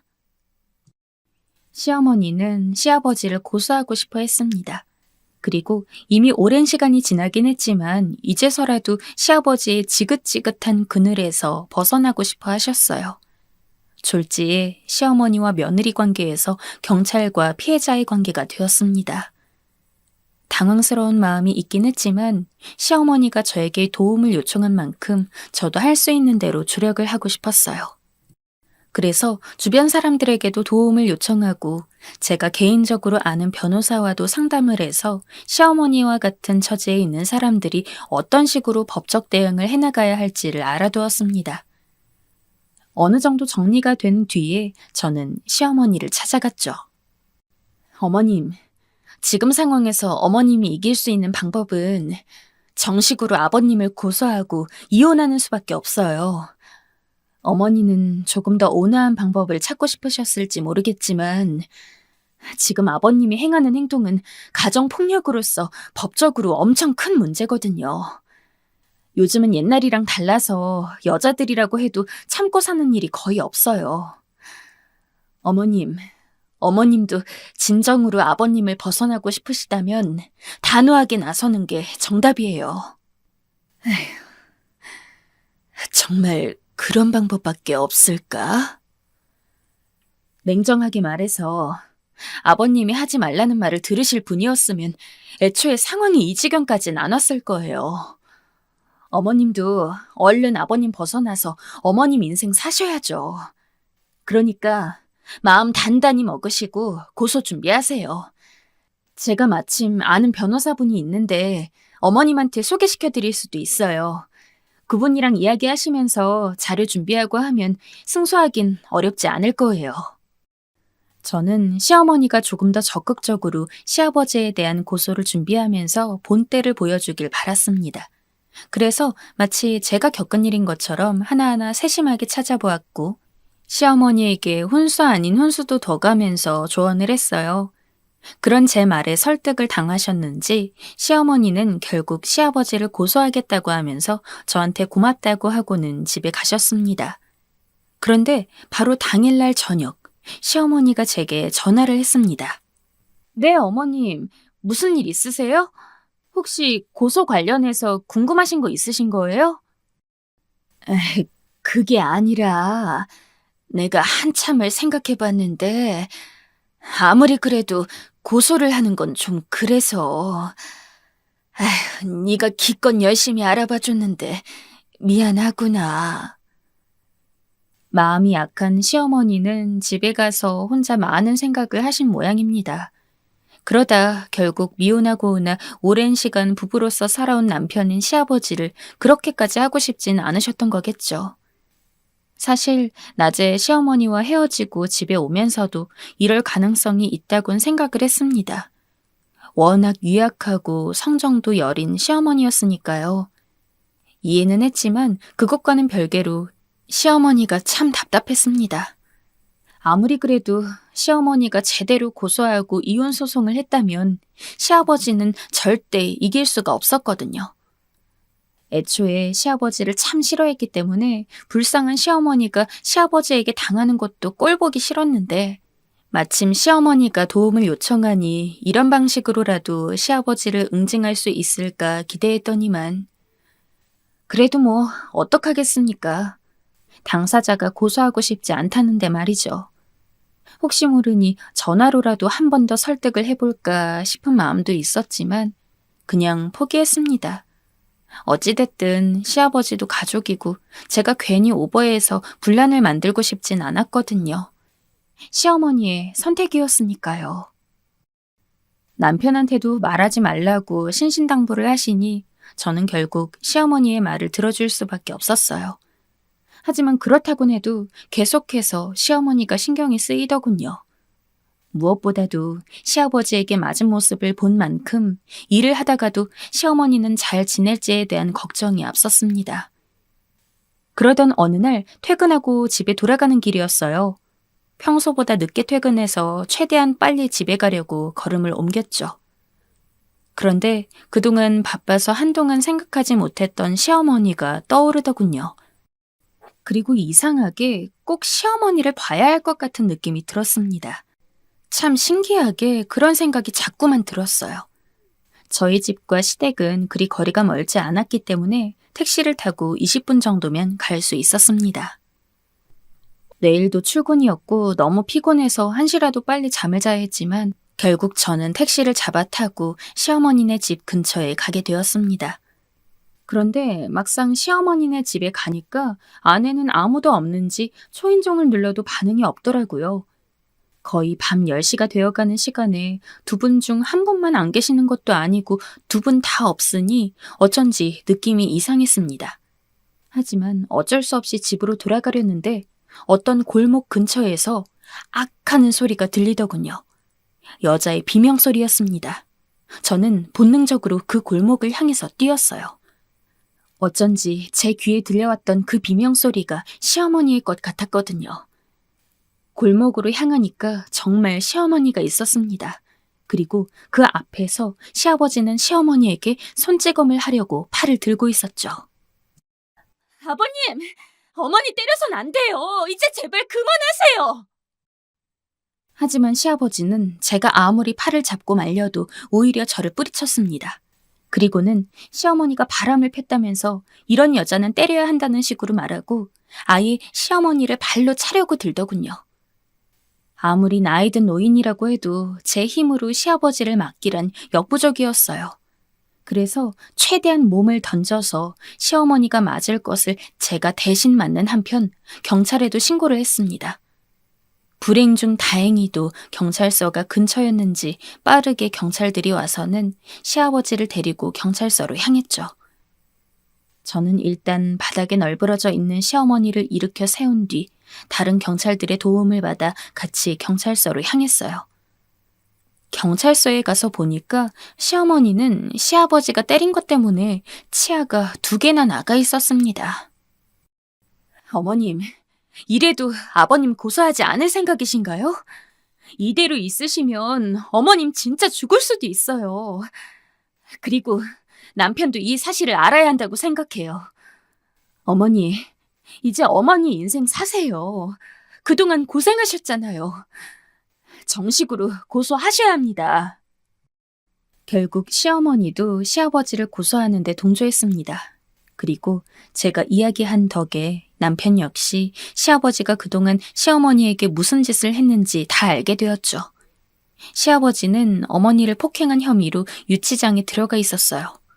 그리고 다음날 몸이 안 좋은 시어머니는 집에 모셔두고 저와 남편만 유치장으로 시아버지 면회를 갔습니다. 그런데 시아버지가 싹싹 빌더군요. 하지만 남편은 자신이 모르는 새에 시어머니가 그렇게 고통받고 있다는 사실만으로도 시아버지를 용서할 수 없다고 했습니다. 그래서 시아버지가 그 어느 때보다도 불쌍한 얼굴로 무릎을 꿇고 비는데도 눈 하나 깜짝 않고 콩밥을 먹일 거라며 으름장을 놨죠. 그러나 시어머니는 일이 이 지경까지 왔는데도 여전히 시아버지를 있는 그대로 처벌하기는 마음이 좋지 않으셨나 봅니다. 남편도 저도 시어머니가 신경 쓸 거 없다고 시아버지는 자신이 저지른 죗값을 치르는 거라며 아무리 이야기해도 시어머니는 여전히 최대한 좋은 방향으로 사건을 끝내고 싶어 했습니다. 그러면 어머님, 아버님이랑 합의를 해보시는 건 어떨까요? 이런 조건으로요. 이혼 도장 찍기, 정신병원에서 치료받기, 그리고 재산 절반을 시어머니에게 넘겨주기. 원하는 만큼 법적 처벌을 받지 못할 거라면 최대한 시어머니에게 좋은 방향으로 합의를 유도하는 것도 나쁘지 않았습니다. 남편은 제 이야기에 동의했고 시어머니도 이런 조건이면 좋을 것 같다고 해서 저는 그 길로 남편과 함께 다시 시아버지를 찾아갔습니다. 그리고 제가 미리 종이에 써둔 합의서를 보여주면서 여기에 사인을 하라고 했죠. 하지만 시아버지는 이런 말도 안 되는 합의는 절대 받아들일 수 없다면서 고래고래 소리를 질렀습니다.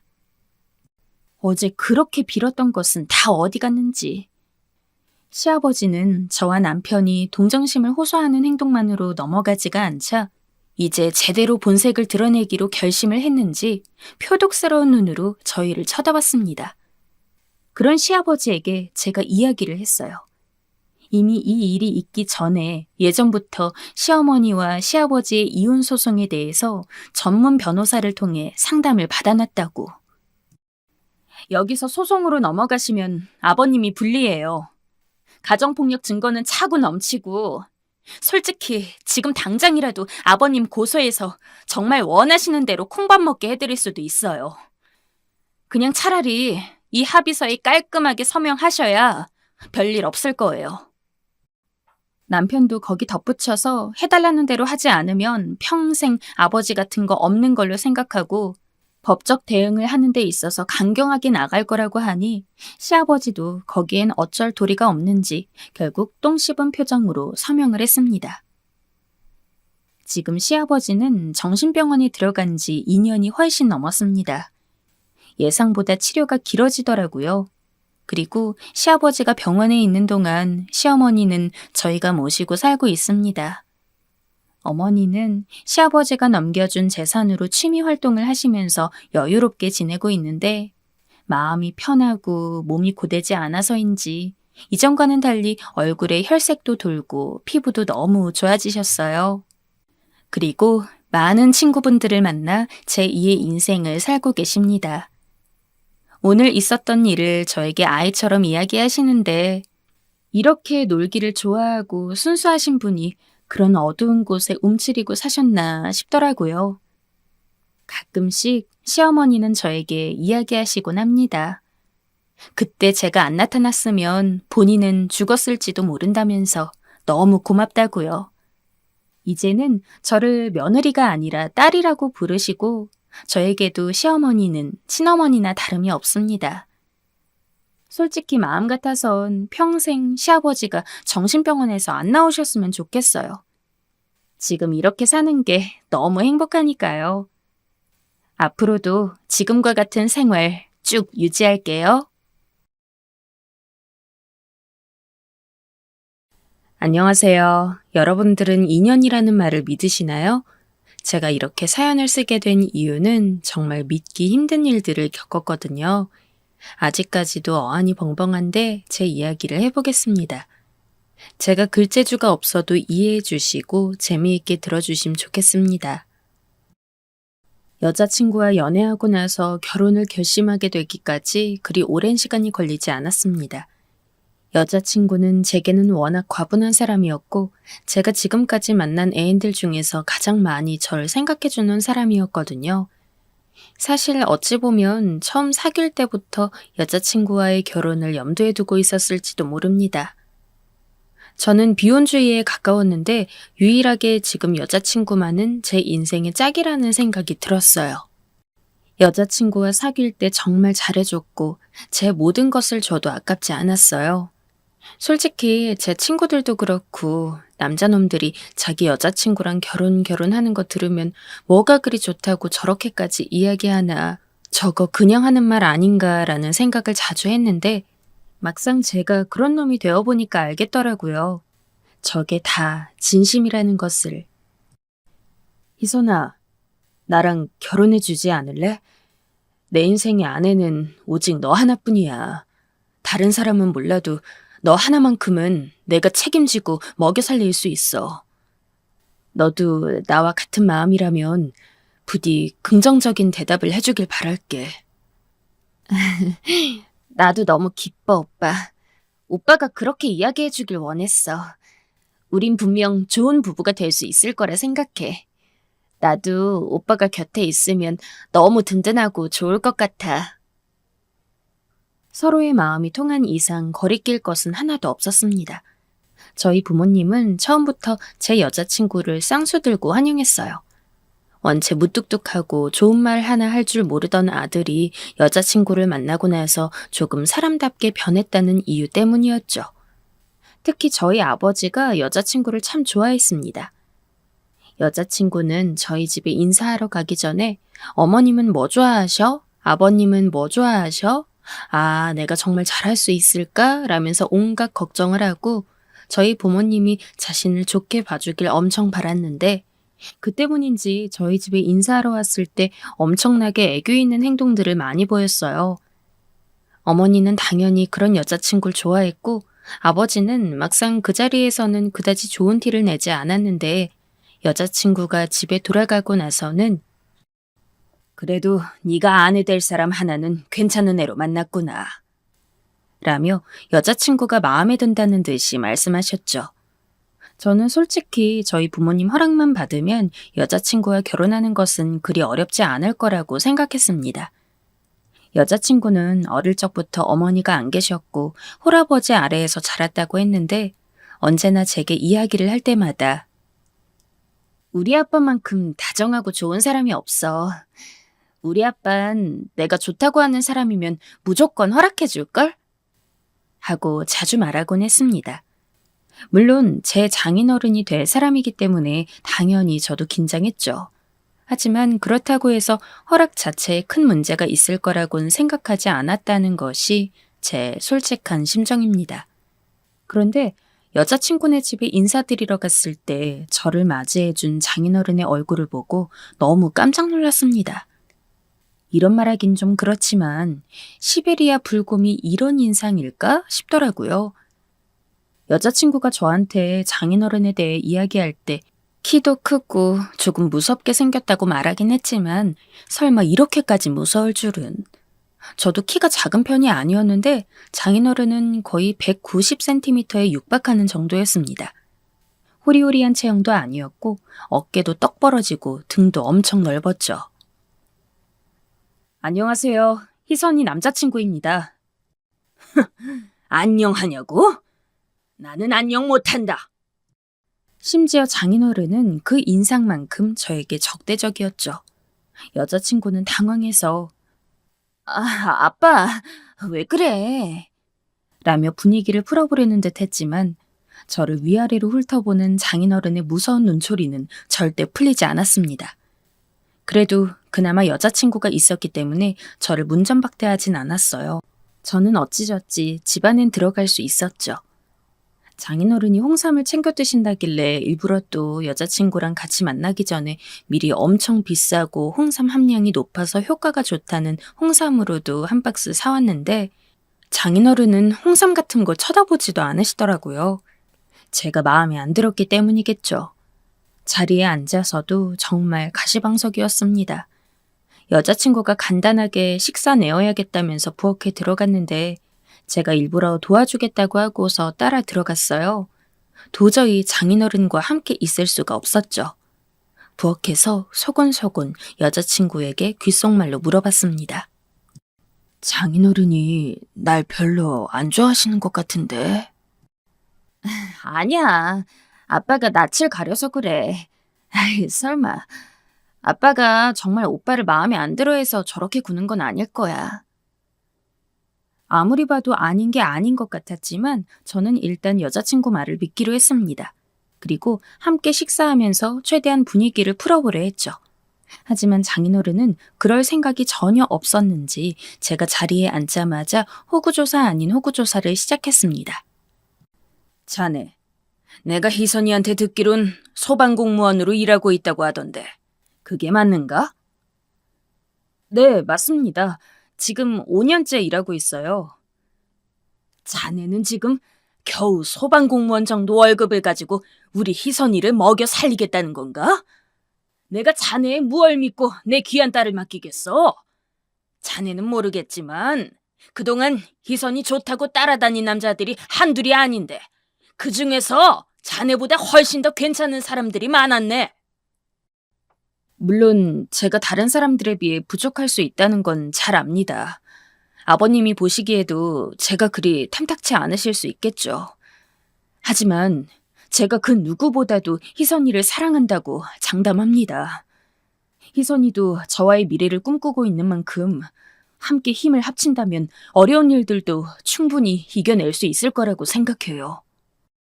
자네가 뭐라고 해도 난 이 결혼 절대 허락할 수 없네. 솔직히 왜 내 딸이 자네 같은 남자를 만나는지도 이해가 안 될 지경이야. 내가 좋게 말할 때 이만 헤어지게. 장인어른은 저와 여자친구의 결혼을 결사반대하셨어요. 여자친구는 옆에서 어떻게든 장인어른을 설득하려 노력했지만 그렇게 다정하다던 설명과는 다르게 장인어른은 여자친구에게도 칼 같았죠. 결국 저는 결혼 허락은커녕 오히려 헤어지라는 협박 아닌 협박을 받은 채 여자친구의 집에서 나와야 했습니다. 물론 저는 정말로 결혼을 진지하게 생각하고 있었기 때문에 그런 장인어른의 반대에도 굴하지 않으려고 했습니다.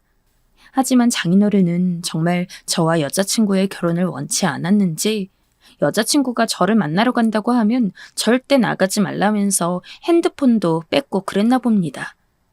그런 생활을 몇 개월 이상 유지하다 보니 아무리 저라고 할지라도 여자친구와의 연애를 계속할 수가 없었어요. 물론 제 욕심만 채우자면 어떻게든 붙잡고 있는 게 맞았겠죠. 그러나 여자친구가 너무나 힘들어했습니다. 몇 번을 장인어른을 뵈러 찾아가도 문조차 열어주지 않았고 심지어 어떤 날에는 경찰까지 불러서 저를 쫓아냈습니다. 그런 와중에도 여자친구가 혹시나 이런 상황을 듣고 가슴 아파할까봐 이야기를 하지 않았지만 장인어른에게 들은 건지 뭔지 나중에 다 알고서는 저를 찾아와서 미안하다고 사과를 하더군요. 저는 그런 모습이 더 마음이 아팠습니다. 이렇게 사과를 하고 있을 사람이 아닌데 괜히 나 같은 놈이랑 사귀어서 이런 꼴을 당하는 게 아닌가. 딱 한 번 장인어른과 직접 대화를 한 적은 있었어요. 저는 당연히 그때도 여자친구와의 결혼을 허락받기 위해서 애썼죠. 그 무엇보다도 심지어 저보다도 여자친구를 더 우선시하겠다고 원하신다면 각서까지도 쓸 수 있다며 결의를 내보였습니다. 그러나 장인어른에게는 그런 말조차도 믿음이 가지 않았던 것 같아요.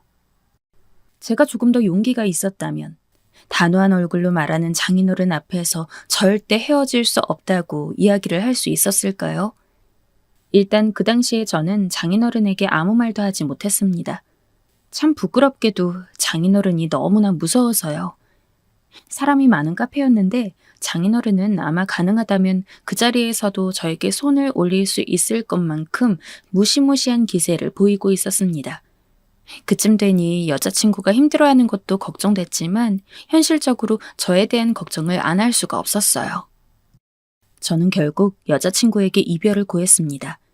여자친구는 당연히 몇 번이고 저를 붙잡으려고 했어요. 솔직히 그때마다 저도 마음이 흔들리지 않았다면 거짓말입니다. 저도 여자친구를 평생 함께할 유일한 사람이라고 느꼈으니까요. 그러나 여자친구의 붙잡음에 반응을 할라치면 장인어른의 무시무시한 얼굴이 생각났습니다.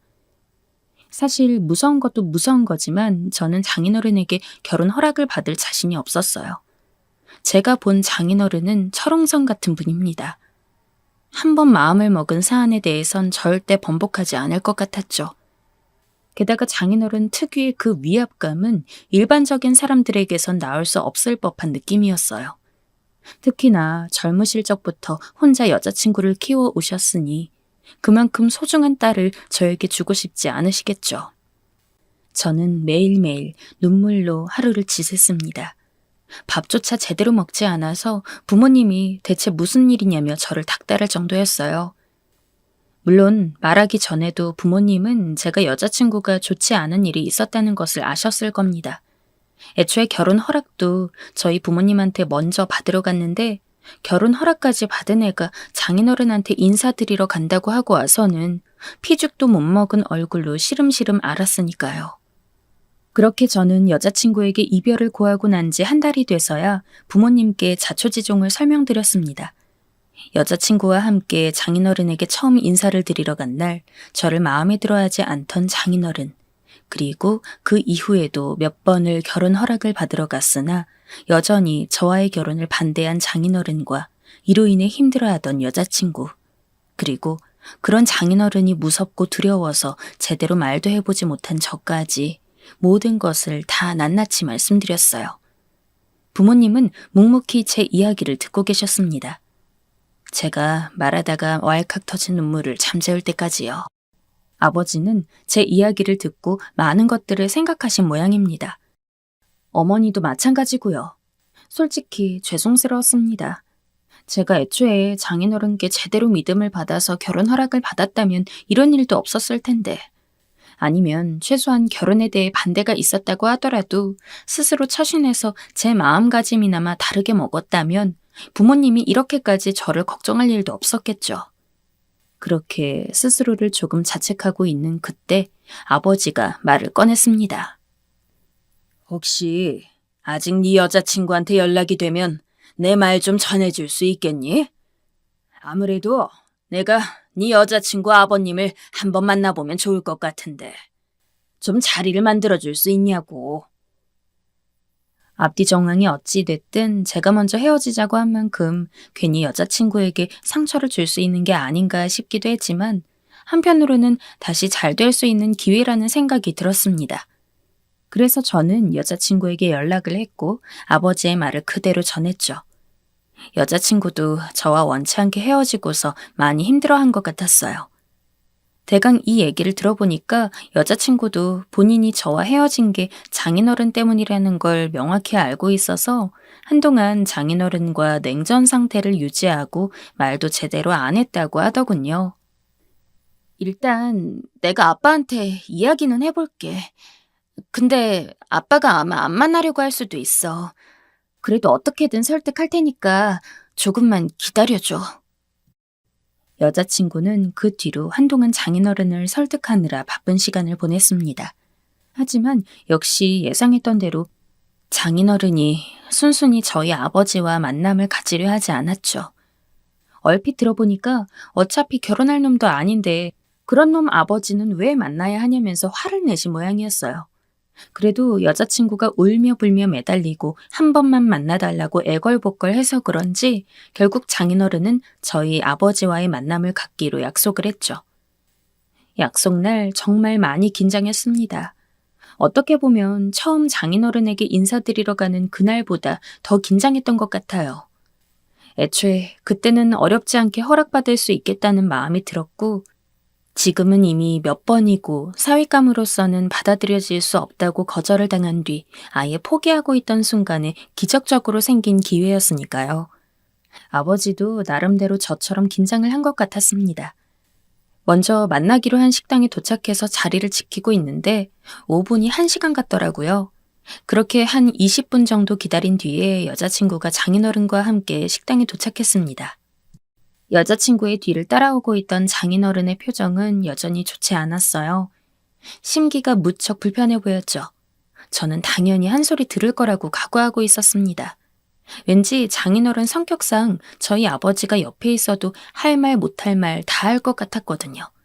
아니나 다를까 장인어른은 저를 무척이나 짜증난다는 표정으로 바라보고 있었습니다. 그런데 그때 놀라운 일이 일어났습니다.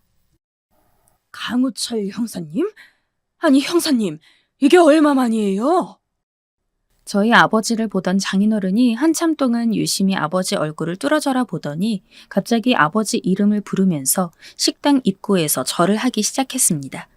식당 손님들이 꽤 있었는데도 아랑곳 않고 절을 하는 장인어른을 보고 있자니 여자친구도 당황했고 저도 당황했어요. 그리고 아버지도 처음엔 이게 무슨 상황인 건지 긴가민가 하시는 듯 했지만 이내 장인어른 얼굴을 보고서는 허탈하다는 듯이 웃었습니다. 어쩐지 장인어른과 아버지는 과거에 만난 적이 있었던 것 같았죠. 지금껏 얘긴 안 했지만 저희 아버지 강력계 형사 출신입니다.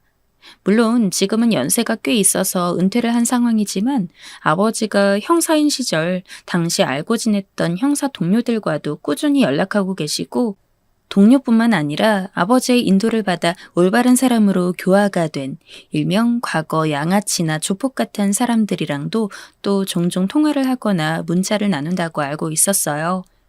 저는 그래서 장인어른이 아버지가 형사이던 시절 어떤 식으로든 은혜를 입은 사람이라고만 생각했습니다. 장인어른이 생긴 것도 무섭고 덩치도 험악하긴 하지만 제가 여자친구에게 들은 바로는 작은 사업을 하고 있는 사람이었고 사업을 하고 계시는데 과거에 나쁜 일을 했을 것 같진 않았거든요. 그런데 아버지가 제게 웃으면서 그러시더군요. 저놈, 내가 형사였던 시절 알게 된 조폭이야. 아버지 이야기를 들으니 저는 당연히 깜짝 놀랐습니다. 안 그래도 일반 사람 같지 않게 범상치 않다곤 생각했지만 그렇다고 해서 설마 진짜 조폭일 거라곤 꿈에도 몰랐는데 정말 조폭 출신이었다니 어떻게 안 놀랄 수가 있겠습니까? 대충 시기를 들어보니 조폭 일을 하던 건 여자친구가 태어나기 전인 것 같더라고요. 그래서 아마 여자친구도 장인어른이 조폭 일을 했다는 걸 몰랐던 것 같았어요. 아버지는 당시 장인어른 말고도 다른 여러 조폭들을 혼내기도 하고 돌보기도 하면서 다시 올바르게 사회생활을 할 수 있도록 돕고 있었는데 그 중에서도 유독 장인어른이 마음이 엄청 쓰이는 조폭이었다고 했습니다. 이유는 아버지와 고향이 같다는 것 때문이었죠. 지금 시대는 예전보다 덜하겠지만 큰 서울에서 작은 시골 고향 사람을 만난다면 왠지 기분이 좋고 그렇잖아요.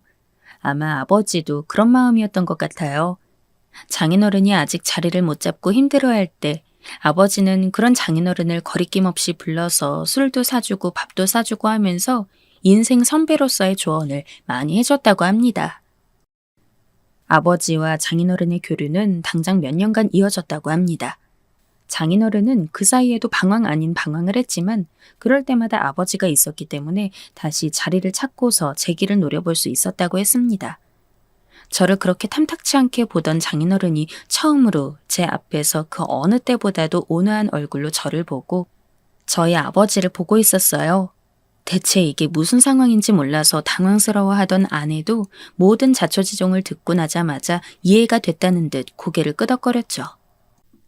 강우철 형사님과 그때 만나지 않았다면 난 아마 내 아내를 만나서 결혼할 생각도 못했을 거고 희선이 같은 고운 딸을 낳을 생각은 더욱더 못하고 살았을 겁니다.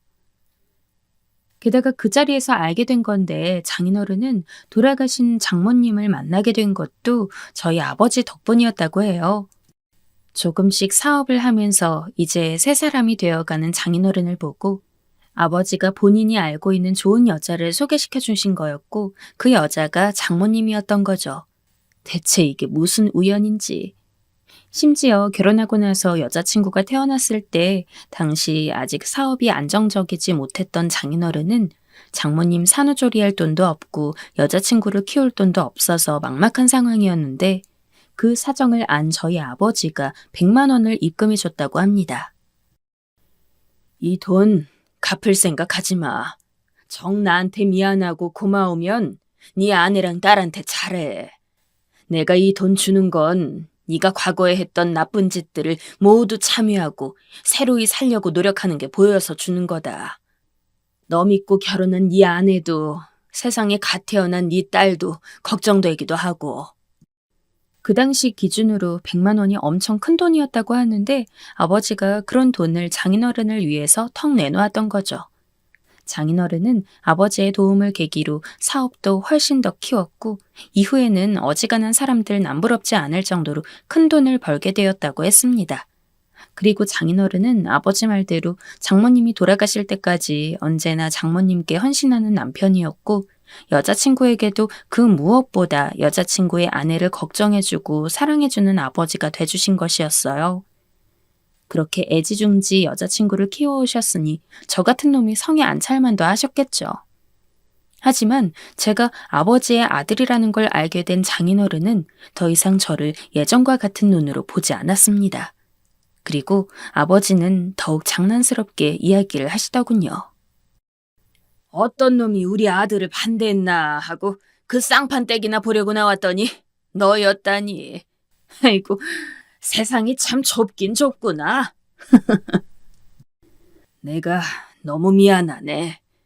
희선이를 혼자 키워온 시간이 길다 보니까 어지간한 놈한테는 보내고 싶지 않다는 그런 욕심이 앞섰던 것 같다. 강우철 형사님 아들이면 당연히 인품도 훌륭하고 자기 사람은 엄청 잘 챙기는 그런 건실한 청년일 텐데. 이제라도 내 사과를 받아주겠나? 그렇게 저는 예상치도 못하게 장인어른께 사과를 받게 되었습니다. 그리고 그 자리에서 공식적으로 제 여자친구는 제 아내가 되었죠. 장인어른과 얼굴을 마주한 뒤 처음으로 아무런 두려움이나 무서움 없이 하하호호 웃으면서 이야기를 나눌 수 있었습니다. 장인어른은 오랜만에 만난 저희 아버지가 무척이나 반가운 모양이었는지 저희 결혼 이야기보다도 저희 아버지가 어떻게 살았는지 그동안 무엇을 했는지를 많이 궁금해했죠. 저희 가족이 원래는 서울에서 쭉 살다가 잠시 사정이 있어서 시골로 내려갔어야 했는데 장인어른과 아버지의 연락이 그 사이에 끊긴 것이었어요. 제가 대학교에 입학할 시절 다시 서울로 올라와 살긴 했지만 아버지는 아버지대로 너무 바빴어서 장인어른을 따로 생각할 여력이 없으셨고 장인어른은 아버지를 찾으려 했으나 방법이 없어서 그냥 언젠가 또 만나고 싶다는 생각만 하고 계셨던 모양이에요. 지금 저는 아내와 함께 무사히 결혼식을 마친 뒤 신혼생활을 보내고 있습니다. 장인어른이 무조건 저희 본가 쪽이랑 가까운 곳에 신혼집을 잡으라고 해서 장인어른 댁 가는 길은 차로 30분 정도 걸리지만 저희 부모님 집과는 걸어서 10분 정도면 충분한 거리에 신혼집을 차려 아내와 살고 있어요. 저희 부부는 제 부모님이나 장인어른과는 명절 때나 생신 때 아니면 아주 가끔 몇 달에 한 번씩 다 같이 저녁을 먹을 때 얼굴을 보는데 장인어른이랑 아버지는 거의 주에 한 번씩 만나서 술을 한 잔씩 기울이는 것 같습니다. 그리고 장인어른은 매번 형사님, 형사님 하고 부르던 걸 멈추고 이제는 정말 친형제처럼 아버지와 호영호재하며 지내고 있어요. 사람 인연이라는 게 참 신기한 것 같습니다.